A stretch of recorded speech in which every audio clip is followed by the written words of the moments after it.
Welcome back to the Valicites podcast, where we dive into conversations with financial leaders, CFOs, FP&A executives, and finance technologists shaping the future of strategic finance. I'm your host, Albert Ramos. Today's episode is part of our Beyond the Ledger special edition, where we explore how top executives from outside of the finance world are embracing strategic finance, AI, and people development in real time. I'm so excited. Sean Barnes is a name you've probably heard of in leadership and personal development circles. He's the host of the Way of the Wolf podcast. You got to check it out. It's outstanding. A keynote speaker, executive coach, and the president of WSS Solutions. His expertise spans across operations, IT, HR, and leadership transformation, where he's helping organizations unlock the next tier of team development through clarity, communication, and coaching. So important. What sets Sean apart is his practical, grounded approach to leadership, whether he's working with C-suite executives, vice presidents, mid-level managers, or even challenging senior executives. He's helping them grow. He doesn't just talk about leadership, he builds it. He's also the creator of the Wolf Leadership Series, a growing newsletter, as well as a live workshop. I've actually been in it, and we're going to chat about that. It's outstanding. It's great on how he's changing how leaders show up, from coaching and communication to presence and, yes, emotional intelligence.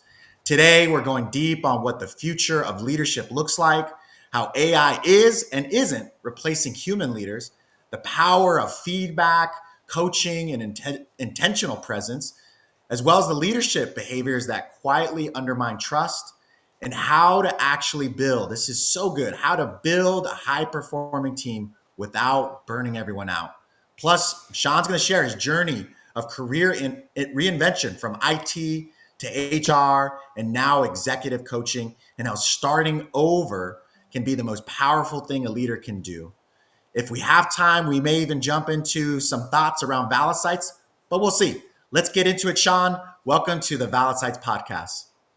Albert, man, I am so pumped and excited for us to have this conversation. I know we connected on LinkedIn months ago, and then you came to one of our presentation course workshops, and I have just truly been excited for us to dive into all of these topics. So let's chop it up.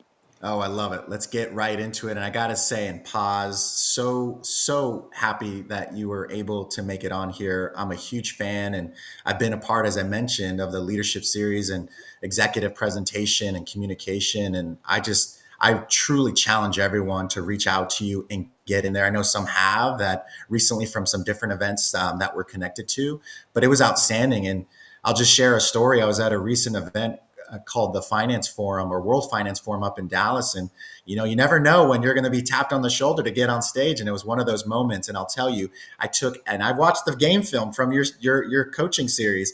I watched my film and how you've videotaped me and coached me, and was able to put those things immediately into practice. So I was excited to tell you about that. Yeah, no, I was actually excited to hear about it. Whenever I saw the post coming across my feed and then hearing your story, how you reached out and they just tapped me to MC this event. And Yeah. I was on it. And I said, man, that's exactly how it starts. That's how it started for me. I was at a CIO conference 4 or 5 years ago, and a couple of panel members dropped out, and they just came to me like, hey, can you sit in? And I sat in, and after that, it just started to kind of take off from there. So that's exactly how it starts, and I'm so happy for you that you got to experience that, and it's just the beginning for you, man. I appreciate that. Well, let's jump into you. So I clearly follow you quite a bit on LinkedIn, and there's been a couple things. I love your newsletters, and I know we'll get to that. But there's something that you recently said, and I wanted to kick this off first. You said middle managers aren't the problem. Underdeveloped or undeveloped managers are. What do you mean by that? Because I got a lot of traction. There's a lot of people chatting about that. I have come to pick up on this theme over the years. And I think it probably has something to do with the fact that I myself have been so intentional about growing as a leader, but beyond that, learning how to help develop and build other leaders. So as we grow and elevate, we have this increased sense of awareness of what's going on. And for the entirety of my career, you could go to any company all the time, have conversations, and there was people that were frustrated and toxic company, and my boss is an idiot, and Right. all of these things. And I thought that was just kind of the way of the world until I started to build my own leadership skills, until I started to pay for my own coaches because the companies I worked for wouldn't always pay for leadership development. Right. And so I started investing in myself and then started to have this increased level of self awareness and understanding why so many companies struggle and why they have toxic cultures. And what really spawned that is recently I was having a conversation with one of our clients, the CEO, and they were talking about how they don't really have a need for middle managers, Mm. which kind of confused me a little bit. And I think she saw the look on my face. I was trying to put a straight face, but I was also a little bit shocked. And to kind of give a sense, like they would have, we'll say, directors and VPs, and then those people would have like 300 people reporting to them with Mhm. no layers. And I kind of peeled back layers of the onion to try to understand where their head was at. And the response was, well, we've had bad experiences with managers, so we just don't want to bother. I was Wow. like, okay, all right. Well, it wasn't the time to have the conversation, but as I reflected on the drive home and kind of processed the conversation, I made that post about middle managers aren't the problem. Undeveloped managers are the problem. And what we see is a world full of undeveloped leaders promoting undeveloped Mm. leaders.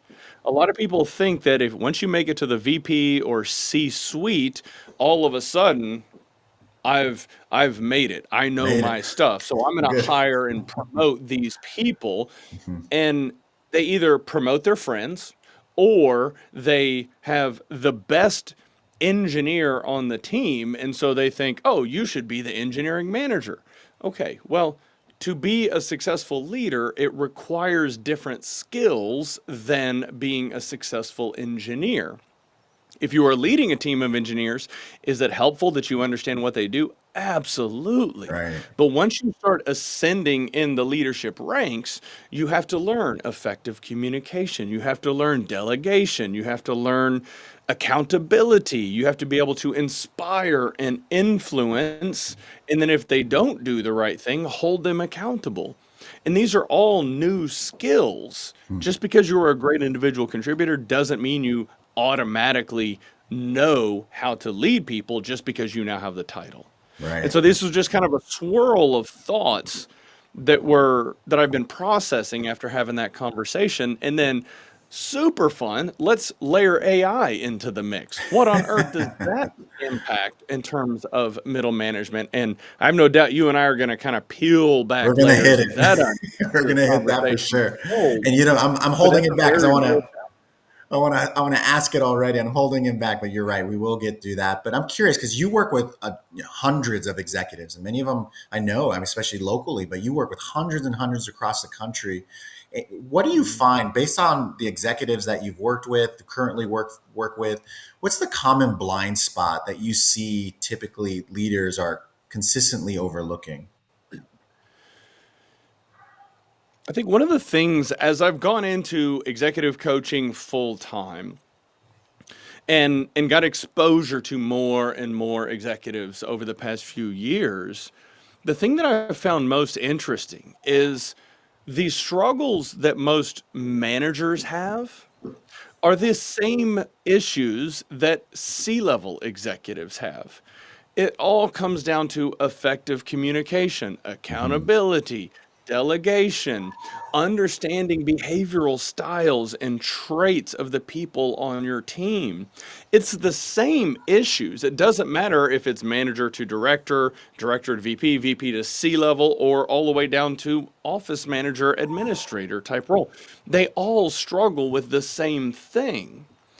Now, it's important to also understand that when you are coaching different levels, you have to coach them in different ways. Hmm.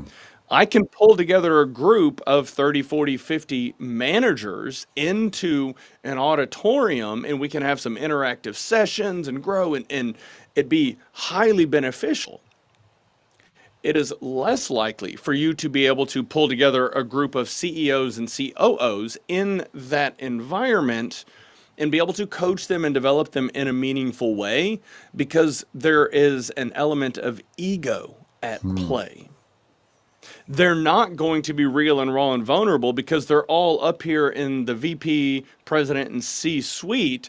It's almost like they don't want to admit in a room full of people that they don't know how to communicate, that they don't know how to delegate and hold people accountable. That's vulnerability. So I It requires vulnerability. it, That's it hard. does. And so I spend most of my time with the higher ranking executives in one-on-one coaching type scenarios. Now we'll do 360s to solicit feedback from the people in the team so we can be very targeted and intentional about how we develop them.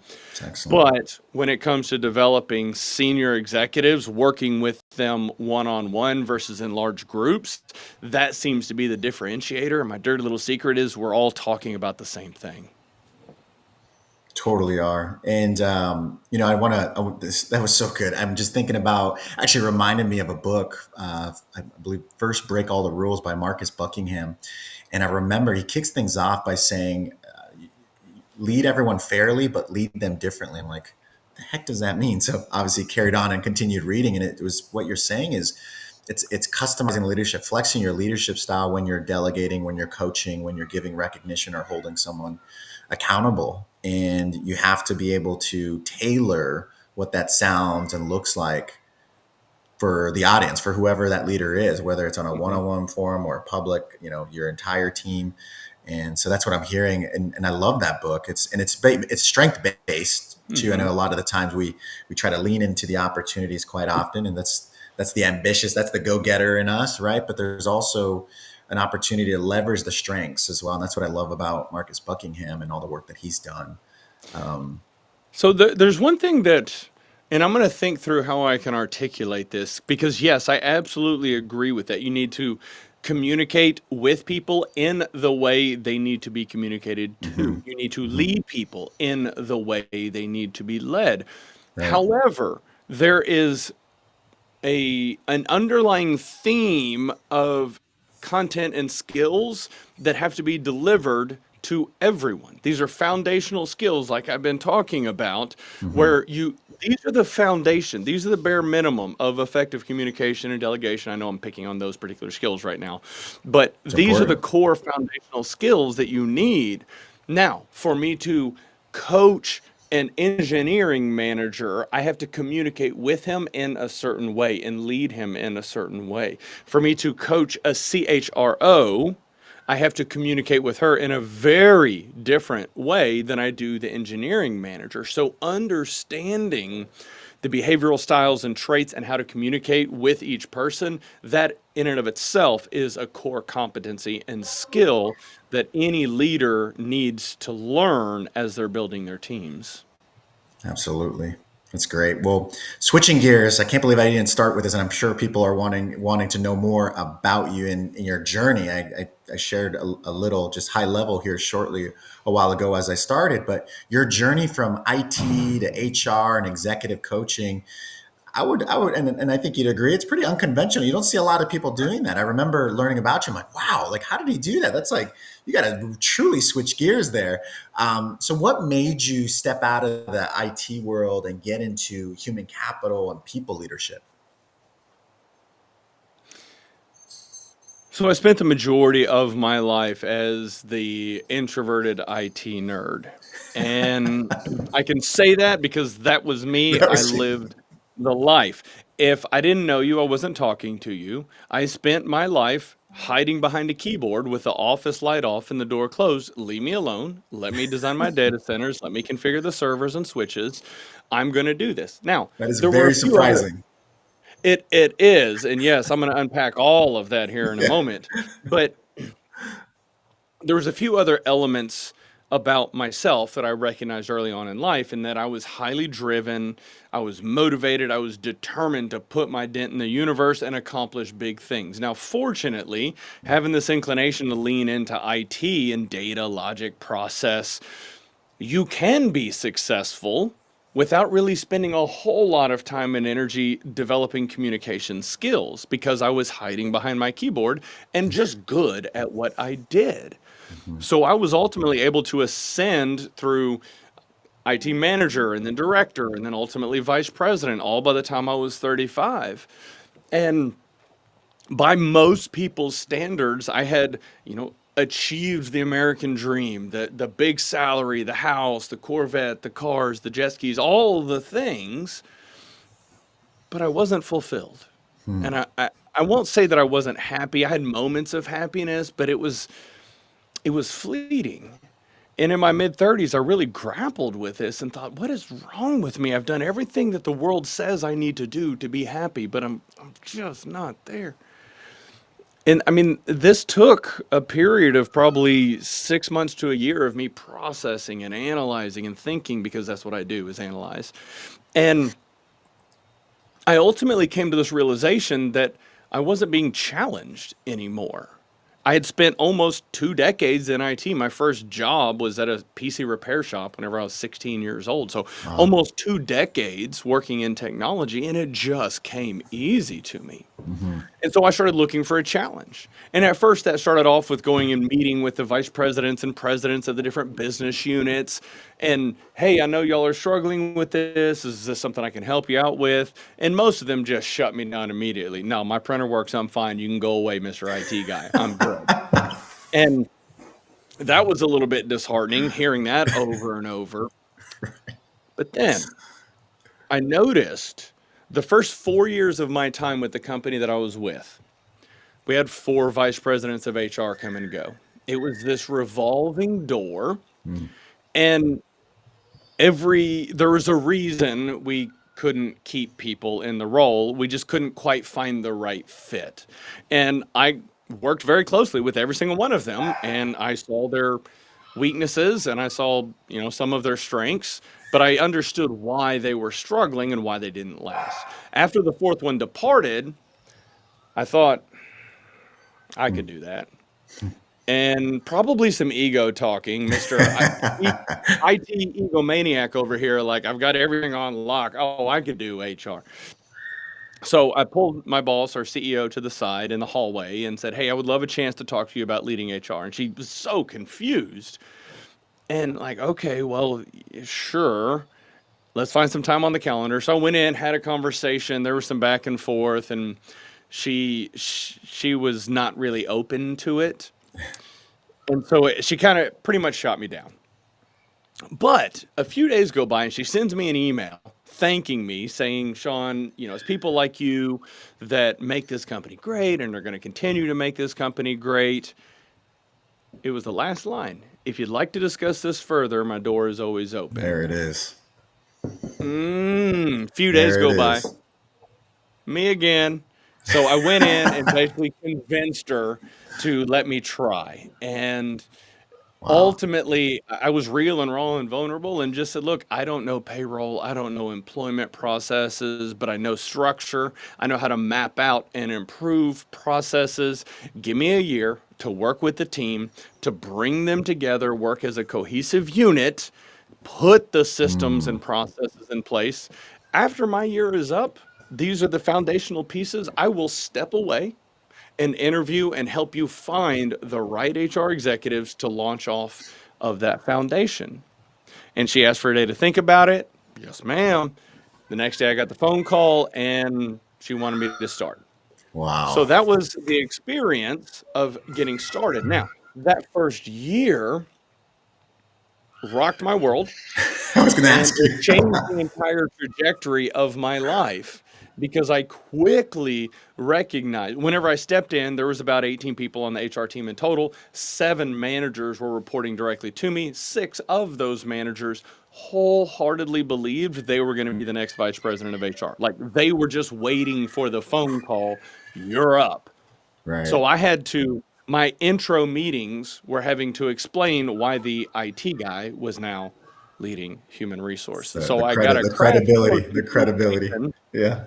yeah, in dealing with frustrated managers, but it changed the trajectory of my life. And it Wow. was that first year that helped me realize how much I love building people, building high performing teams, and lifting them up. And my focus was, how can I help Sharon be successful? How can I help Jason and Sally and Kristen and everybody on the Mm, team be successful? And when I focused entirely on them, all ships rose with the tide. And the yeah. team ended up doing incredible, just incredible things. And after my year was up, they said, hey, you're going to keep HR. And actually, we need to start a project management office and ESG. Can you do that? Absolutely. So I started project management office and ESG team, did that for a few years. And then a few more years go by and they said, okay, we want you to take safety and transportation and leadership development as well. Ooh, that's a lot. That's a And I lot. actually initially said no, but they were very convincing. And I thought, you know what? This does sound like a good opportunity, so I will accept and do this. So I did that Mm, for a few more years and ultimately got to this point. I was with that company for 11 years in total. It was an incredible experience, but I felt I had accomplished everything I could at that company in leading mhm, all the corporate functions aside from accounting. And I basically just knew that I wanted to have a greater impact on the world. I wanted to positively impact mm, more companies out there. And so that's whenever I started WSS Solutions, which stands for Wolf Strategic Systems and Solutions, and been doing it full time for a year and a half. I had been coaching for a few years before that, just on the side. mhm, But it's been challenging beyond belief starting the business. And, I had developed skills in ascending to the leadership ranks in IT and then starting over at the bottom of HR, right. ascending in HR and then starting over at the bottom at PMO and ESG, ascending and then safety and transportation, over and over. So and I didn't realize it in the moment, but each time I stepped into a new functional domain, my ramp rate got faster because I was Hmm. learning skills Right. around Foundational learning skills. new skills. And so started WSS full time. And this is the thing, you're living it, I know, or I'm sure that when you start a business, you know that it's going to be hard. Like everybody says, Oh yeah. entrepreneurship, starting a business, it's really hard. And we know the failure rates are Hmm. just astronomical. You know it's going to be hard. You mentally prepare, you save your money, and then you step off in it and it's harder than you could have ever possibly imagined. And there's moments when you think, what have I done? Oh yeah. And then there's moments where people call you out of the blue because you had a conversation with them or you coached them a year or two or three before, and they call you out of the blue and it's, hey, I was thinking about you. I cannot express how much us working together changed my life. It set me on the right path. And it's those moments that I know I'm doing the right thing. I'm out here putting my dent in the universe, and all the struggle, all the challenges of starting a business, it's those moments knowing Right. that we are doing good things that make all of it worthwhile. So good. A ton to unpack there. And I already know people are rewinding this one or turning up their volume because a lot of people can relate, and maybe it's not from IT to HR, maybe it's from finance to entrepreneurship or from operations to finance or what have you, right? But what I heard was taking risks, your passion, right? It's like really understanding what really lights you up. Um, and the passion to serve others, to fix things. And I really do think people are going to be reaching out quite a bit because they have that itch right now. They have that fire burning inside. And it's like, I need to make some type of a change, some type of a growth change, like Sean did. However, to your point, there are some challenging aspects to that, as you had mentioned, even in entrepreneurship. Yeah, I'm right there with you, right? It's every day is hard, but it's so rewarding, right? It's and there's nothing wrong with the hard, or what I tell people. I was actually chatting with someone earlier today at a cafe. It's you got to embrace that messiness, that hard. Like keep digging though. Keep digging. Don't give up. Now, mind your cash burn rate and all that, but keep digging. Oh, Mind the cash burn rate, but keep digging and keep fighting for your passion. And the one thing that I wanted to ask you is what was the hardest part about reinventing yourself mid career? I think it's fear. Fear of the unknown, of am I making the right decision? Am I going to do something that's going to crater my career? I've worked so hard for so many years to build myself to accomplish all these things. And then I'm going to step into this new domain. Mm-hmm. And what if they laugh at me? What if I screw the whole thing up? What if they fire me because it's such a mess? What if? What if?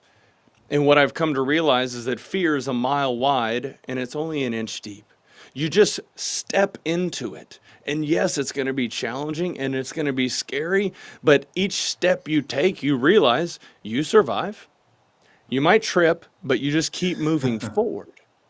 And it's those challenges that we endure in life that actually forge us into a greater version of ourselves. Mm-hmm. And I think that was one of the biggest lessons I learned in jumping across so many different domains as I survived every single time. And it helped me develop skills where I can have a depth of knowledge in every one of these domains. I can walk into any room and have a conversation and hold my own. And I have enough confidence that I had built over the years where even if I don't know the answer, I know enough answers around that given topic to ask the right questions for them to give me the answer. And I'm sure you've picked up on the fact that if you walk into a room and you ask the right questions, people know that you know your stuff. Mm-hmm. And so jumping into each domain, yes, it was scary, but it also forged me into a better version of myself. And so now, as crazy as it sounds, I actually appreciate a good challenge because I think to myself, the harder it is, the fewer competitors I'm going to have to deal with Mm. because most people are going to bow out. Yep. They're going to go back to their day job because they're not going to have that grit and tenacity. And every time I've started over, it's hardened me so that I know I'm going to survive. It's going to suck, but I'm going to keep moving forward. And every lesson I learn along the way, I'm going to turn around and share it with every single person that I can. So good. So for those listening, I hope you heard this, and I want to reiterate what Sean just said, and I want to say it too. Do it. Go for it. Take the risk. Take on the challenge head on. And to Sean's point, you'll survive. Even if, and this is what I love talking to people about, is okay, so you trip and you fall or you fail. So what? You're not going to die. You'll be all right and you'll pick yourself up. And if that even means, yeah, I got let go from that risk that I took, it's okay. I'll tell you, I've been there, and you know what? You pick yourself up and you figure it out and you find something, and it always works out. So, Sean, that was so good. And as you work with other executives, I think of change management or just change in general. How has your experience shaped how you coach others as they're navigating through change that they're facing? I'm going to go down a little bit of a rabbit hole, but I I love promise I'm them. going to pull it back for you. Okay. When I have conversations with executives and we talk through the challenges that they are contending with, I ask a lot of questions. It is very, very rare that I will actually give an answer because most people, well, every person I work with, they will have infinitely more context than I could ever possibly imagine, which means they have the answer buried away in their psyche. I just have to pull the right thread and ask the right questions to get them there, to know the right answer.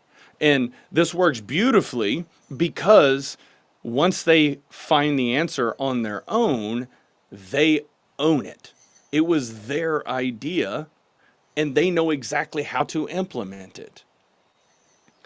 Part of the reason I'm comfortable and confident in my ability to ask the right questions goes back into a conversation that you may have seen me talk about before, and that is the difference between declarative knowledge and procedural knowledge.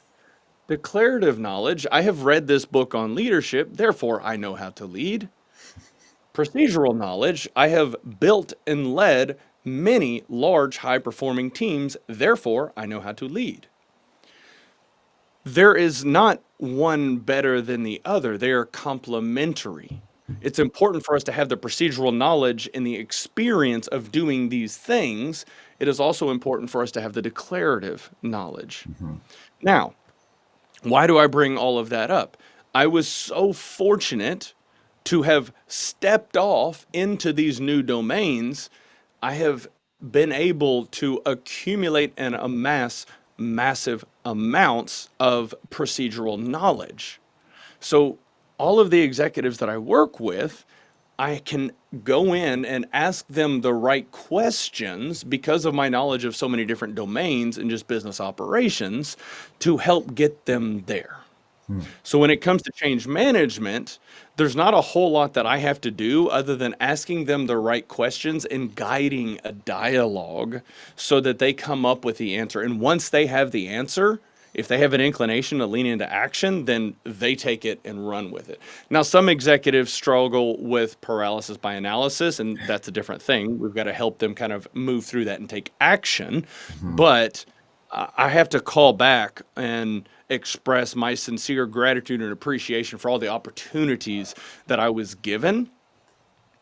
All of those opportunities, my former employer, they opened the door. I had to step through it. I had to walk through the fire over and over.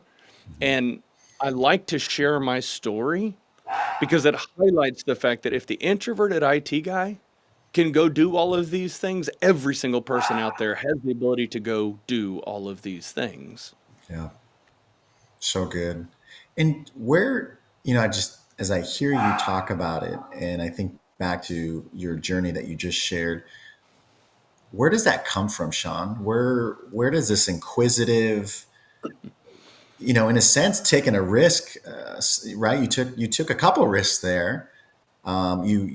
You took on some challenges, but I'd imagine it initiated through just some interpersonal question asking, and now you do it for two others, right? You ask a lot of questions, as you mentioned. Where does that all come from? Uh, Don't worry, we only childhood have trauma. 30 minutes. Yes. Okay. All right. So, yes, here's the thing. I have also come to realize in life there is almost this magical band of adversity in that if you experience too much adversity in life, the damage that it can do to the psyche can be insurmountable and it can be very challenging for you to accomplish big things in life. On the flip side, if you live life on easy mode, you have parents that were wealthy beyond belief and they give you everything your entire life and you've never had to want or struggle for anything, you don't know what real adversity is. And so if you are fortunate enough to endure adversity through your life within this magical little band that's larger or smaller for every single person on the world, but if you endured the right amount of adversity, it ignites a fire in you that is just hotter than hot. It sets you on the path to accomplish great things no matter what the cost is, because you have something to prove. You're either running away from something or you are running towards something. It doesn't really matter which one. Once you learn to harness that fuel, you can become an unstoppable force. And most people, I think, wander their way through life and they ignore the things that happen to them, they suppress them, and they fall into the trap of keeping up with the Joneses. They earn 60,000 a year and then 80,000 a year and then 100,000 a year, and every time they upgrade their lifestyle. Oh, I got to get a new car, I got to get a new house. And I lived it, growing up with nothing, and then once I started earning more money, I bought the big house, I bought the Corvette, I bought all the things. And then once I recognized that all those cool things, they gave me moments of happiness, but I wasn't fulfilled.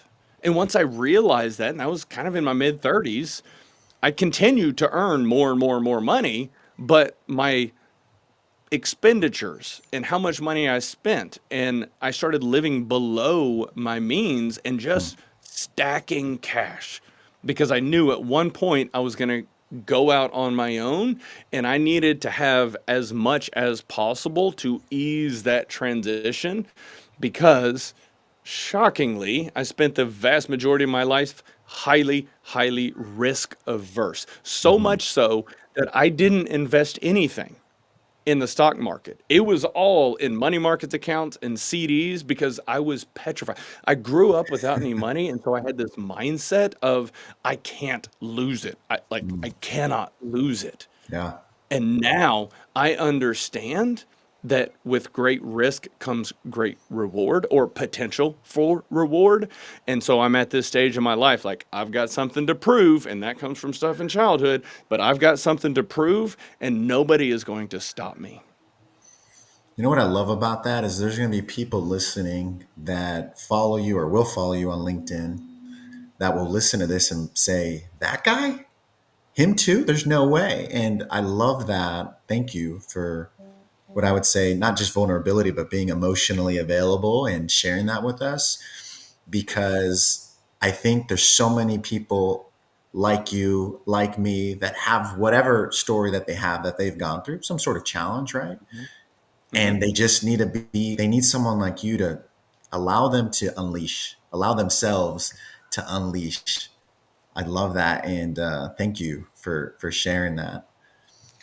That's something that has come from a lot of deep work that I have been doing in recent years, and having Yeah, to, you heard a little bit about my story. I I think did. you've seen my keynote that I gave back in December. That is on the YouTube channel and on my website, actually, that kind of goes into what happened, and it's Hmm. still something that I grapple with. But in recent years, I have learned to be more real and raw and vulnerable. And that speech, whenever I delivered it, I knew that delivering the message that I did was going to take a lot out of me. It's going to be emotionally taxing for me. What I did not anticipate was, for more than an hour after delivering the speech, there was a line of people coming up to me, hugging me, crying, tearing up, talking through their life experiences. And in that moment, I recognized that while we all have our unique life experiences, there is a common thread that exists between all of us, and that is we are human. And it was very unfortunate at how many people had experienced something similar to I did, which, for your listeners, biological father, abandoned mom, and I, it was just very challenging for Yeah. the vast majority of early childhood. And so what I recognize is, one, that's extremely unfortunate that so many fathers are bouncing like that. Mm. And two, that we're all human. And every single time I've gotten real and raw and vulnerable, there hasn't been any backlash. It allows me to connect with people on a deeper level. And everybody see this, we go back to the fear conversation. So many people are afraid that they're going to judge me Hmm. for something that was completely out of your control. But what it actually does is it pulls them into you. It's a superpower. It's a superpower, and that is why our executive presentation course is my favorite event to deliver, because all of the skills that we help develop with the people that attend, and all the knowledge that impart on them, and the fact that they get to practice and hone their ability to communicate, it allows them to unlock this potential that everybody has inside of them, but it's literally locked away because they don't always know how to effectively communicate the message, and they're afraid to, and there's intentionality behind the speeches that each person gets to give during the course and the order of those speeches, which you have experienced yourself. Yeah. And so it is our most powerful event, and the one that I love delivering more than any of them. And it was I love them amazing. all, but that's my favorite. Yeah, it was amazing. I took, as you heard earlier, I learned so much, and you're right. And I'm reflecting back now on some of the amazing stories that were shared, and I really appreciated how you inspired it. It wasn't a forced tell me your story. You inspired by creating a great space, and it was just a great community. I would call that our small tribe, by the way. And I still communicate with many of them to this day, and we share those similar stories and some new ones too. So that was so good. Well, powerful Well, stuff and there. that's the intent behind it, is when Yeah. we bring people together from diverse backgrounds and companies, they all learn and grow, but they also create a meaningful connection Hmm. and bond, because everybody shares the stories that shape them. And that's real. Yeah. And hearing that you are still in touch with others, like all the people that have gone through that event, like I still have a connection with them. And I Yeah. know that I can call them up anytime, they can call me anytime. And that's the power of being able to effectively communicate, but also just being real and raw and human Keeping with it one. real, keeping it raw and real. I love that. And again, thank you for inspiring that. Well, I was going to get to it, and I want to switch gears into, yes, the hot topic, but no hype, AI. So Hmm. let's talk about it. Yeah. You've chatted about it quite a bit too, and I've read some in your newsletter as well. But how do you see AI impacting leadership roles? Really, not even just over the next 3 to 5 years, but right now. Like, what are you hearing and what are you seeing? It's such an interesting space whenever we factor in the impact that AI and robotics is going to have on Hmm. the world, because the rate of acceleration is unlike anything we've ever seen. We've all heard the exponential curve, but I think this is the first time that the world has genuinely seen something at accelerate at this rate. And well, most of you may not have heard of Moore's law unless you're familiar with technology, but Moore's law has been in place for many decades, and it states that technology will pretty much double in speed and capacity every 18 months, roughly. And that has held true for 4 or 5 decades ish. That has completely been flipped on its head over the past 4 years. Right. It's it's quite insane. Okay, so now what impact is that going to have on humanity?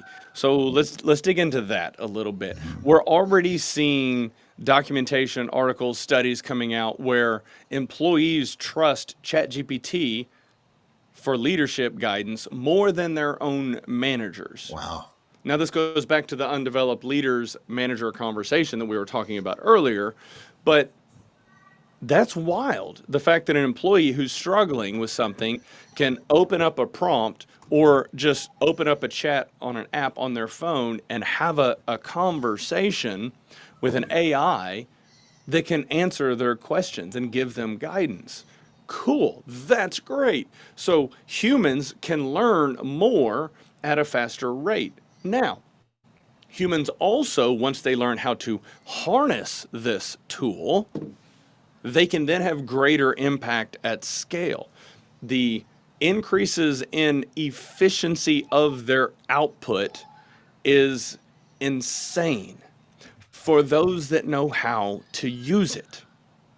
That's the biggest piece. And whenever Absolutely. I look at adoption rates and work with customers and go to conferences, I was fortunate enough to chair an AI and oil and gas event, and then actually going Saw to be that. chairing another digitalization and oil and gas event here in a couple of months. But Excellent. AI is obviously a big topic. And we see some companies that are just going like they turn the afterburners on. They're just going all in on AI. And then we have the other end of the spectrum where they haven't even set up a free chat GPT account because they think it's some internet fad type of a thing. Right. And so what we have to do is kind of close that gap. But and there's pros and cons of being on each end of the spectrum here. But the thing that gives me pause with those that are adopting at such a rapid rate is they don't always know entirely what they're getting themselves into. Hmm. And they haven't done the foundational work to ensure that they're doing it in the right way in terms Yeah. of data segmentation and controls, accounting for legal risk and mitigating risk of the AI getting access to information that it shouldn't have, and Governance. an employee being able to have a conversation with them and extract data that the employee shouldn't have. And if Hmm. you think about data segmentation across an organization, and you have employee data, social security, bank account, routing information from a payroll perspective, when you give an AI access to all of your data and systems, let's make sure that it cannot see this information. Because Joe over here might convince the chatbot, oh, I lost my bank account information. Can you share it with me? And be able to extract that information. So not all companies are aware of all of the nuances involved, and that's why it's important to get legal and finance and technology and all the right parties in the room to structure your data in a way that you can leverage and harness the benefits of AI without opening yourself up to too much risk. Yeah, I went spot way down a on. bunch of rabbit holes there. So No, that was good. Spot on because you're right. I think for those that do decide to jump in at times, I've seen this, is there's no plan, there's no governance, right? That's what you're yeah. describing is the governance piece. And it's so important because there is a lot we still don't know. And to your point, I mean, even just in the last week, how quickly it changes and how faster it gets in this, and the intelligence just gets even better and better. It's Hmm. exciting, but also if not done correctly, it can tarnish your brand. It could tarnish a lot of things, right? Culture, morale, if it's not done appropriately. But I'm curious because you spend a lot of time with leaders and executives. Do you, for those that are aware and at least playing with and jumping and leaning in with to AI or maybe considering it, is there an AI anxiety? You know what? Is this gonna replace me? Do you hear that a lot? I don't hear it a lot. I still think humanity struggles with ego and thinking that, oh, yeah, no, AI is not going to. I can assure you, everyone will be replaced by AI and Wow. robots on a long enough time horizon. By the And way, I would sorry when to interrupt you, but by the way, you're one of the few, and I'm so happy that we're chatting because more people need to hear that. AI, and that's agents, avatars, GPTs, and the normal AI or Mhm. prompts. But the next piece that you're saying, and I'm so glad that you're saying it, is robotics because people aren't, it is here already and it's going to be more prominent here come back half of this year and into next year. And so I'm so glad you're saying that because you're on it. Yeah, and I have a buddy of mine who works with BMW, and BMW is leaning in very heavily into it. And they're using, I think, Figure 01, Figure 02. They have Right. them actually in the BMW plant in South Carolina. And Wow. I've seen video footage of them moving stuff. And it is kind of slow and clunky. And I sent a video to my mom. And she's like, yeah, they're kind of slow and clunky. I was like, yeah, but this is the slowest they're ever going to be. 3 years Exactly. ago, they didn't even exist. This is the slowest they're ever going to be. And so, yes, blue collar jobs are going to be replaced. White collar jobs are going to be replaced. Everything is going to be replaced with agents robotics, automation.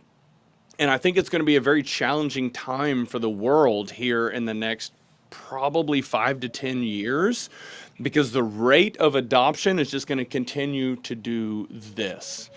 And I would envision, when we look at like, invest in Tesla, invest in these robotics companies for real. Whatever Yeah, you think about Elon Musk, it doesn't it matter. doesn't. But that is going to be the biggest company in the world, because if you watch and look at Optimus, those like, it is insane the rate of progression with the Optimus robots. I saw a video last week of Optimus dancing, and like, it was Awesome. dance better than me, that's for Yeah. sure. I mean, I am a white guy, so that doesn't really make me say much. You're fine. No, you know what's interesting about that, right? And by the way, you're going to get us in a lot of trouble. We're about to get a ton of messages about because everyone's getting replaced. But no, to your point, right now, is it tomorrow? No, but it's coming. But until that happens, thoughts on this? I've been saying that the modern leader now needs to know how. And back to your delegation point, which is a huge leadership skill, now needs to know how to allocate resources and delegate to humans, to AI, and you've heard me say what I think that is, and next robotics. I mean, that is going to be the new modern leader, knowing how to communicate with, how to work with, right? And it's all going to be different. I mean, what a challenging what a challenging role. It is. And so, a few things that come to mind for me as you were just talking through that. And when it comes to developing skills, yes, on a long enough time horizon, we will all be irrelevant. I love it. And we won't go there yet, because that's like doom and gloom type of thing. So what we have to do is extend our usable life as humans as long as possible. So how do we do that? One, Mm, we develop skills around leveraging AI. yes. The Your ability to access these tools, it's like, it's basically free. Yes, you can pay for premium accounts, and there's some of them that are charging, but you all have the ability to access these AI tools. You all have the ability to learn skills around how to utilize and leverage AI. Spend as much time and energy as you can learning how to develop skills around utilizing AI, utilizing it in your business to be able to have impact at scale, because it can work 24 hours nonstop. It doesn't need sleep. It doesn't need food. You send it on a mission, and it goes and does its thing. The other thing that I am leaning into very heavily, we are going to be replaced. So, what does that mean? We are still human. Hmm. We have to lean into and maintain our humanity as long as possible. We have to continue to build skills around genuinely connecting with people. That is part of my mission of elevating as many people as possible, helping them develop skills around how to connect with people. So, yes, we have to learn how to leverage AI. We also have to learn how to effectively connect with as many people as possible. If you lean into building and developing those skills, you are going to extend your usable life for as long as possible. Now, if we go longer and extrapolate time out, I don't know what point the singularity is going to occur, but we will eventually merge with the machines, and that's a whole galactic can of worms that we probably don't want to get into right now. But I I tend love to it. kind of geek out on it, and We I need to think chat more. because we really do, because I think with my technology background and human people HR background, it's just such a unique intersect that, to your point, not many people cross those streams. And so I Right. have a little bit of a unique outlook and positioning on being a little bit of a technologist at heart, but then also understanding humanity. Last thing I'm going to leave you with on this point is the biggest turning point for me as the IT engineer that was introverted and quiet and analytical was learning to view people as data sets. Hmm. As an example, I'm aware of how it sounds, trust me. As an example, I meet Chris. Chris is now working for me and my team. He's 23 years old. He's hungry. He wants a bunch of money. He just started dating Sally. These are all data points. Chris is very good at AI. He sucks at communication. I can help build and develop these skills. Again, data points. Chris lives in the Woodlands. He works with us in Houston. All data points. When you start to build all of these data points and pull them all together, you have a mental model of Chris. What drives Chris? What motivates Chris? What is he good at? What is he strong at? Where does he suck? Okay, I know all of this about Chris. I know all of this stuff about the business. How do I bring these things together? And that is a unique skill set that not a lot of leaders possess because they're not thinking about it in that way.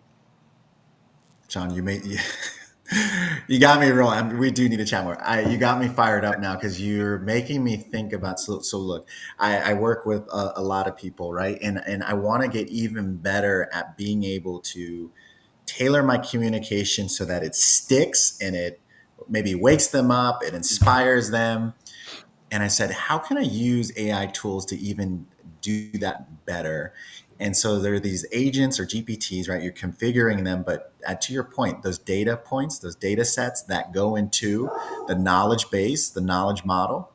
Let's even think if you have personality indexes and coaching documentation and all the things you've gathered about those team members on your team, you can upload it. This is going to sound weird for some, but upload it into the knowledge base.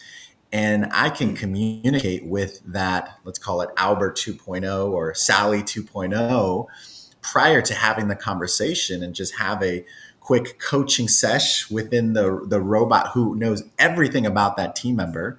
And now I'm prepped, right? And I'm not going to talk to them like a robot. I'm going to talk to them like I normally would. Yeah. But now I have all these different bullet points that are tailored to, well, they're a Voyager. They're ambitious. Uh-oh, did I lose you? There we go. Sorry, I'll edit that out.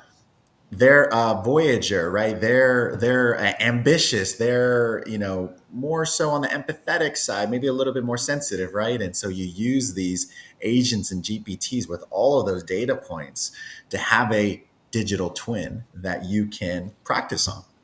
It's kind of weird to think about.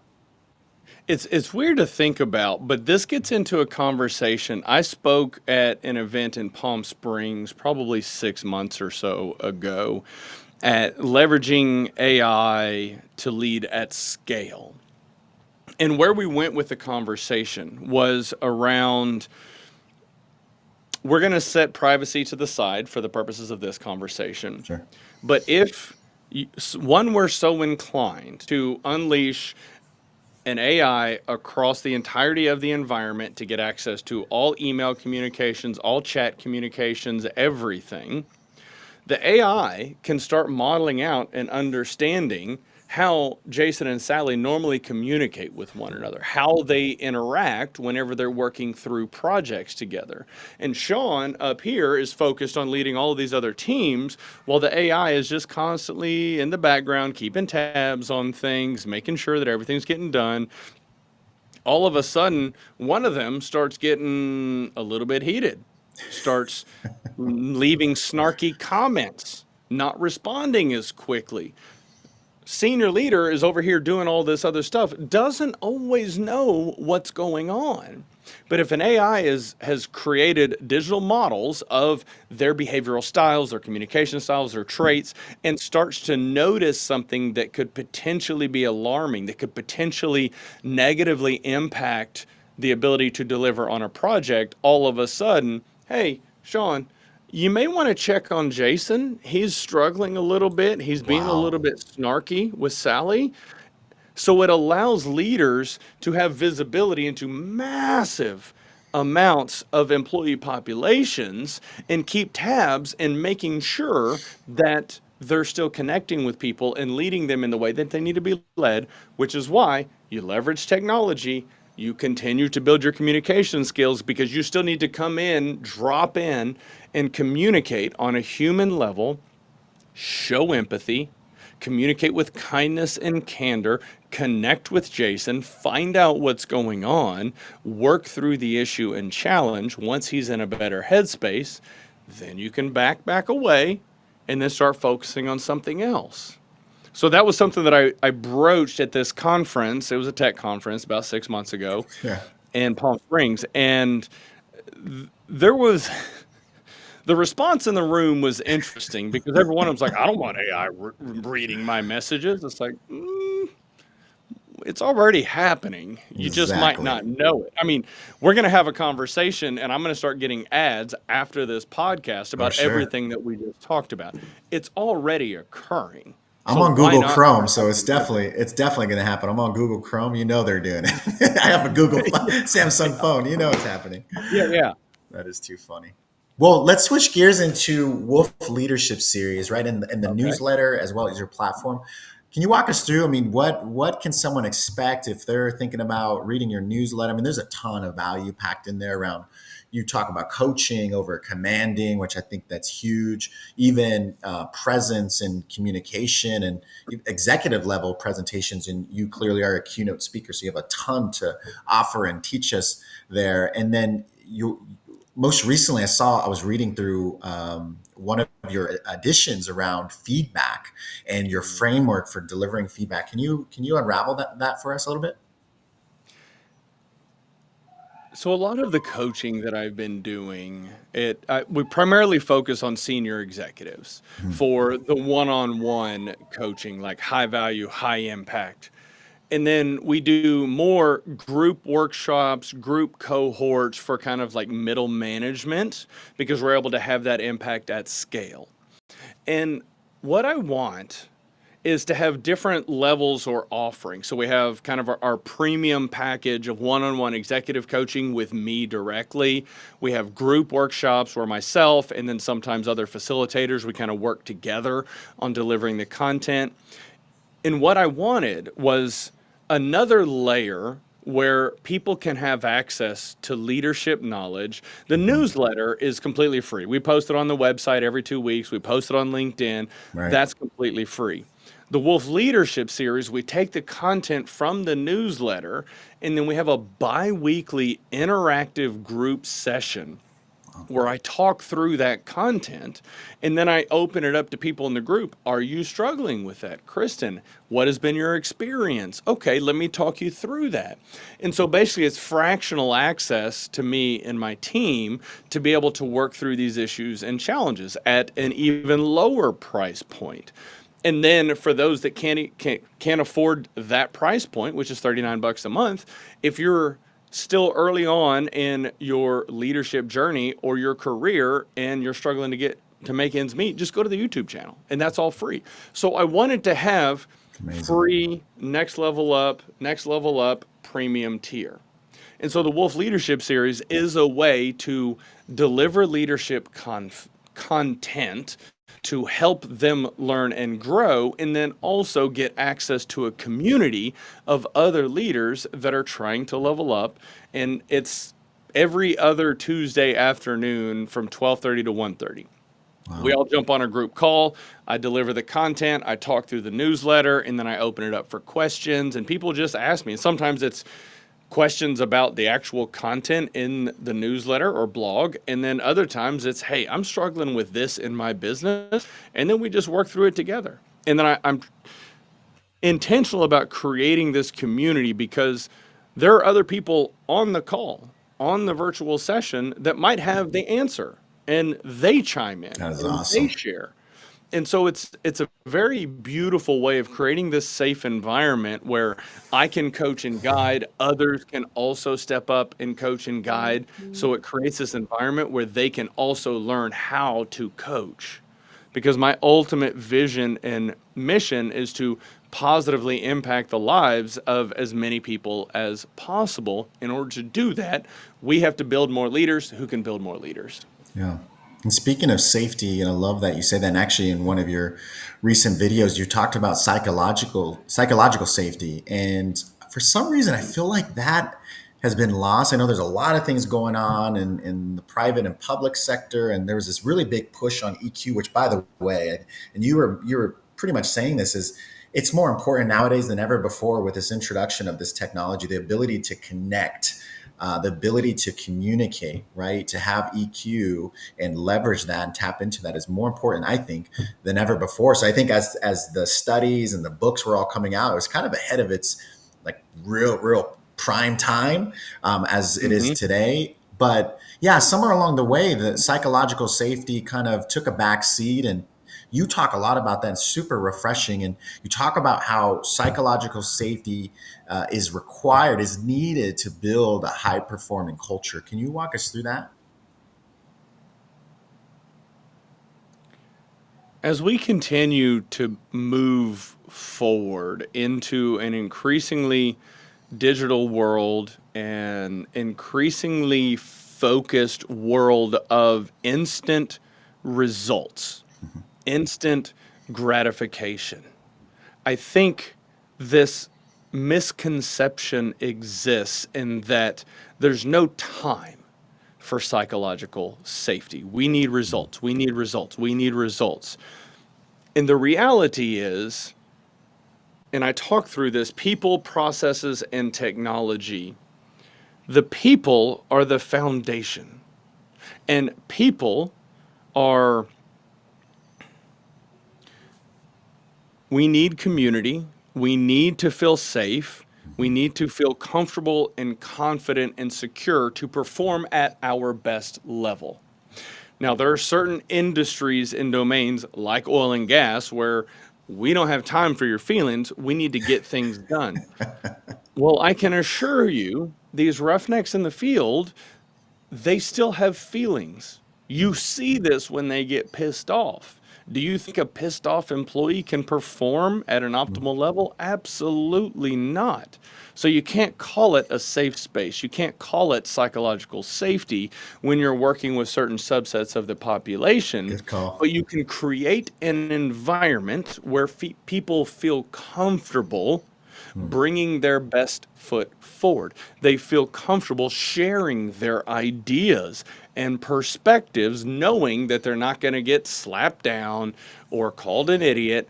You probably will at many times, but that's part of the process. And we have to be able to also have fun. We have to be able to razz each other up and give each other a hard time. And you look at like the military, these guys tear each other to shreds, but would also trust each other with their lives. And that's part of our humanity. But there's also safety in that they know they've got each other's back. And while they might give each other a hard time, they can depend on one another. So whatever you call it, psychological safety, creating a safe space, a safe environment, you can call it whatever you want to, but ultimately it's about creating an environment where people feel comfortable and confident they can bring their best self forward.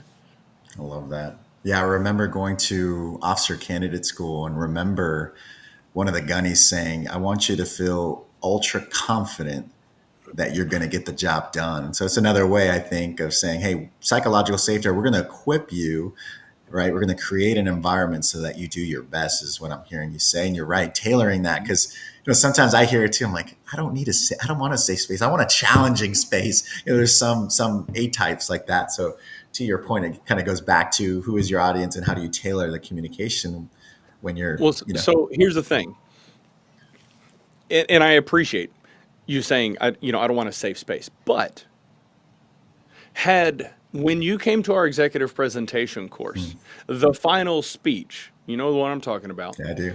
had we walked in and 10 minutes into the day, I said, all right, everybody, this is what you're going to do, and asked them to share that speech, do you think anybody would have done it? Absolutely not. No, they No. wouldn't have done it. And so that's why I'm so intentional about creating this environment. And you saw it. I myself set the stage and shared the stuff that I wasn't really fully prepared to share, but we have to lead by example.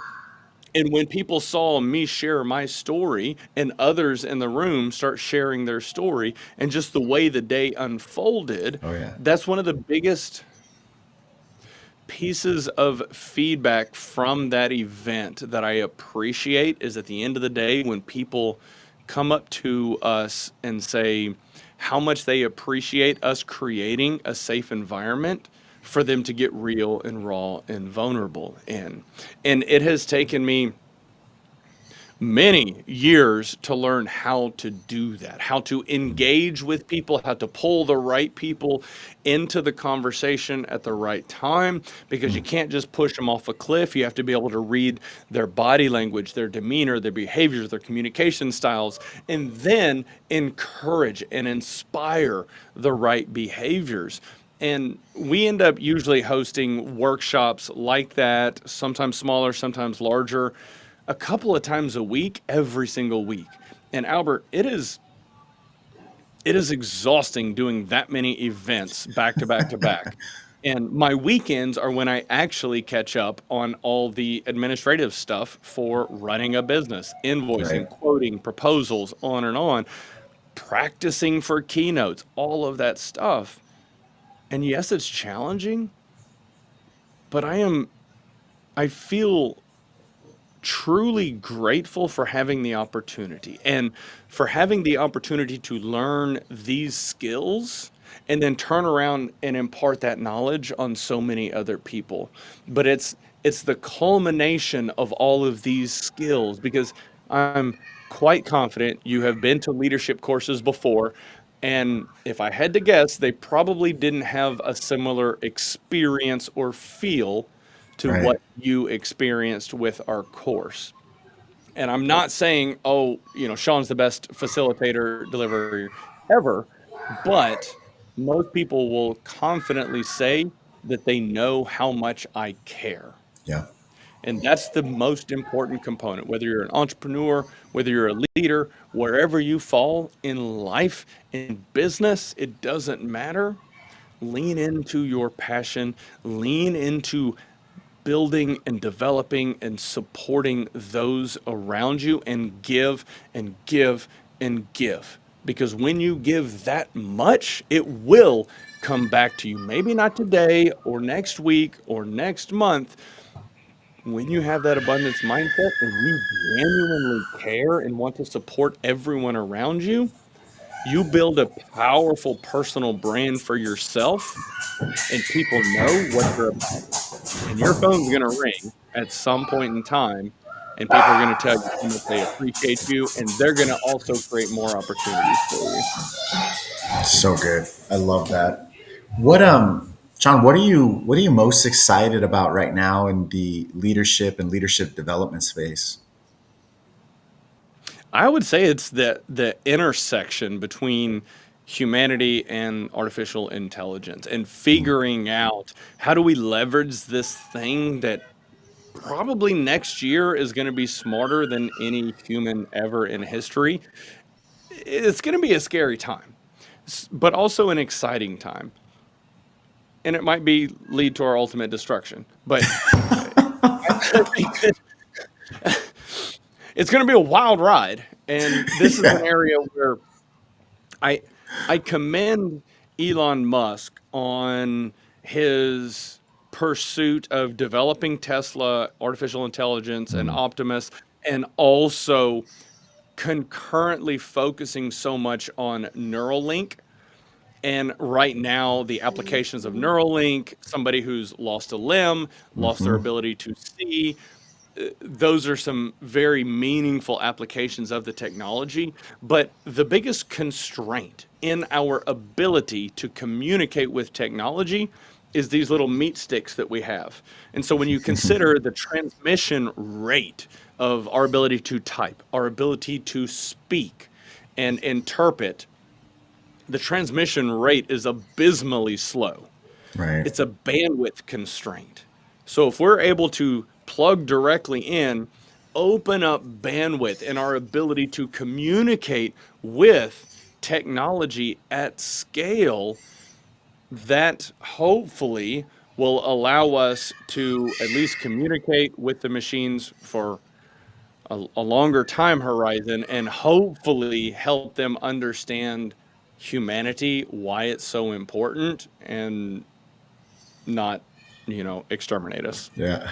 I went full on Skynet there No, for I start. love no, and we need to chat more about that. I have so many things I want to talk. We'll talk about it off show around my theories Yeah, around yeah, yeah. exactly that and the ability to communicate far differently than we could even comprehend today. Hmm. So good, and I was spending a lot of time with the Meta Quest as well as the Apple Vision, and that's a whole nother ball game of this different world. And it's so interesting how quickly the brain can adapt to its environment and Hmm. switch on a gear of it's a fake digital world, but can quickly make you feel like it is reality. I mean, there's so much I Well, want to go into that on.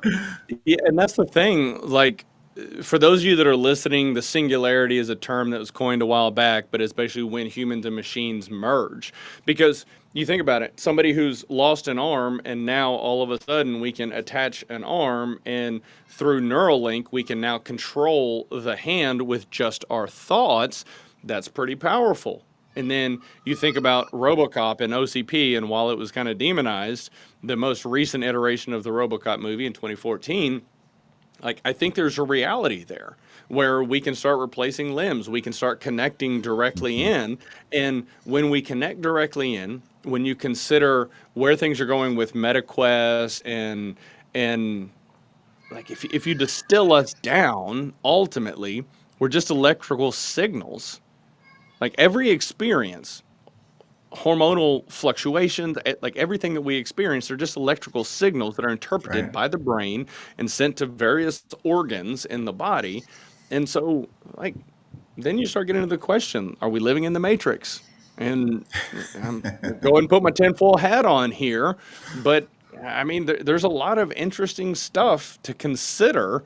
And with the rate of advancement of AI, it's starting to open our eyes to a lot of possibilities that we thought, like, there's no way that could possibly occur, and we're living it right now. Yeah. Well, this is a great segue to talk about the Way of the Wolf podcast, by the way. Yeah. Walk us through your podcast. I'm a huge follower. I mean, Yep. if you feel comfortable sharing names, maybe not, right, to keep the suspense, but what are you excited about as far as episodes coming and walk us through that. Yeah, it's something that, I started the podcast for two reasons, just kind of a quick recap of the why. One, I wanted to share the lessons that I was learning in leadership and business. And two, and more importantly, I wanted to challenge myself. I needed to learn how to better communicate, how to better jump on a virtual call or walk into a room full of strangers and strike up a conversation and not feel extremely socially awkward and anxiety ridden. So those are the two reasons that I started the podcast. And it it's kind of had a few different, I'm going to say, iterations. It's really been an evolution of the show over the years. At first, I started off really broad, talking about fitness and cars and racing and nutrition and leadership and business, and then leadership and business and fitness, and then leadership and business and leadership and leadership.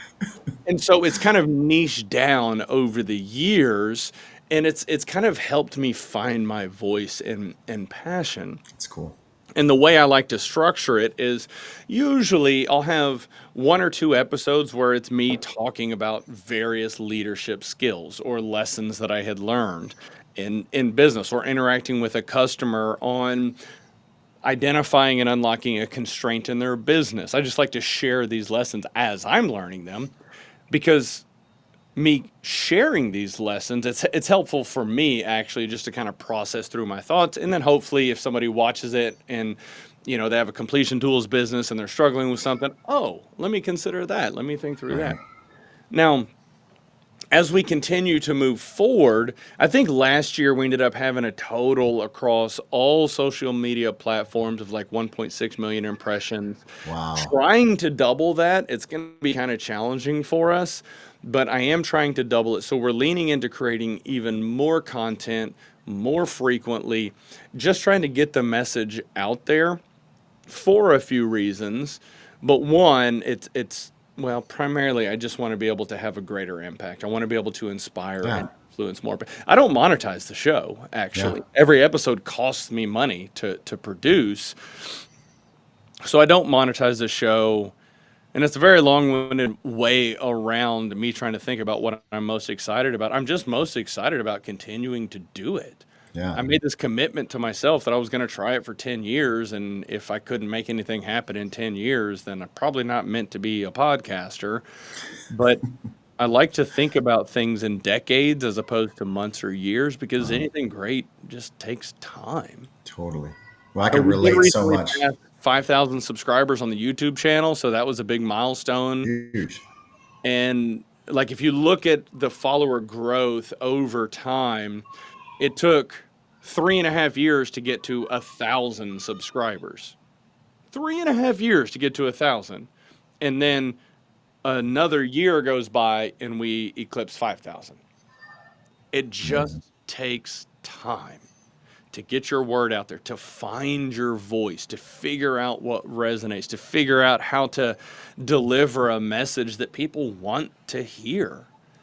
And I think that's one of the biggest pieces of guidance that I can leave with entrepreneurs that are trying to start something. It's going to take longer than you think. I can assure you it is going to take longer than you think. It doesn't matter if you are the best technologist at your company and all of your friends and colleagues at the technology conferences come just clamoring and trying to get your attention and have you answer questions for them. The ramp rate and the process is the process. Exactly. It's going to take longer than you anticipate. Be patient. Just focus on continuing to provide value and get better. And what I'd say to that too, and if it doesn't take longer than you anticipate, still hustle like it's going to. Yeah. Right? Hustle like it's going to, and think long term, not instant. Which for many nowadays, it's hard because that's the world they're living in. Is this instant result, instant gratification. Mm-hmm. Wow, there was a lot there, and we could talk for a couple more hours. And I know we're gonna do more episodes next time. Let's go. Have you come to the house as a guest on The Way. I would love to. And we will dive deep into the AI conversation. I'll pull out my tinfoil hat and we will really. I was just gonna say I want to get into the alien part, but it's not for this show. But maybe the woman. So good. Well, I appreciate you jumping on here on the podcast, and I know there's going to be a ton of people out there that enjoyed the episode or are just leaving scratching their head a little bit too. But that's okay. But no, Sean, how can we mentioned a couple names, but for those that want to reach out to you, I'm sure there's many that they felt it, right? This is your opportunity. You heard it, lean in, but they need a coach. They need a mentor, right? They need to refine some of these skills that we're saying are going to be even more important as this technology starts to really get adopted. And a lot of these organizations, or just life in general. How can they get a hold of you? Where can they find your newsletter and your podcast and your coaching platform and events and all of that? How can they reach out to you and find that? I think so. There's a few ways. You can actually just Google Sean Barnes, SeanBarnes. You can go to seanbarnes.com, or you can just search, I think it's LinkedIn/N/Sean Barnes. I'm primarily active on LinkedIn. I'm active on other platforms, but I lean more into LinkedIn just because the mindset of most of the users of LinkedIn align with the things that we lean into and talk to. Not to say that these people aren't on meta platforms. They're just usually more focused on watching dogs dance and stuff like that on Facebook. So yeah, just Google Sean Barnes or just seanbarnes.com, and you can find all the relevant information for speaking engagements, upcoming events, how to contact me, how to connect with me, and things like that. Well, speaking of that, because we're telling people and challenging them to use AI, I decided to just do it right now. So one day it's not going to be, and this is how Google just developed a great brand. Although they do have Gemini, but I would say, hey, go chat that. So I just went on ChatGPT and I did it myself, and it's impressive, sir. There's a lot of good stuff on there. 48 acquisitions. I love it. I love chat. It's so good. Yes, it's interesting that it's picked up on that. Yeah, being in oil and gas, which is highly acquisitive, I was fortunate to be a part of two large organizations that We're very acquisitive, and also going through 2 IPOs with those companies. Again, it was stressful beyond belief, but also looking back, I wouldn't change it for the world. So good. Well, go check Sean out, connect with them. And then also, too, as always, as I always close this out, if your business is wanting to explore AI powered financial intelligence, and I'm talking cash flow forecasting, strategic FP&A, I'd love to chat as well at Balasites or www.balasites.com, or just hit me up on LinkedIn. Well, Sean, this was amazing. I always like to tell the audience, as you mentioned today, stay curious, stay inquisitive, stay strategic, and keep leading with clarity, as Sean, as you mentioned. And we really appreciate you jumping on today. Thank you. Absolutely. I really appreciate this conversation. We're going to talk more soon, Yes, for we sure. are.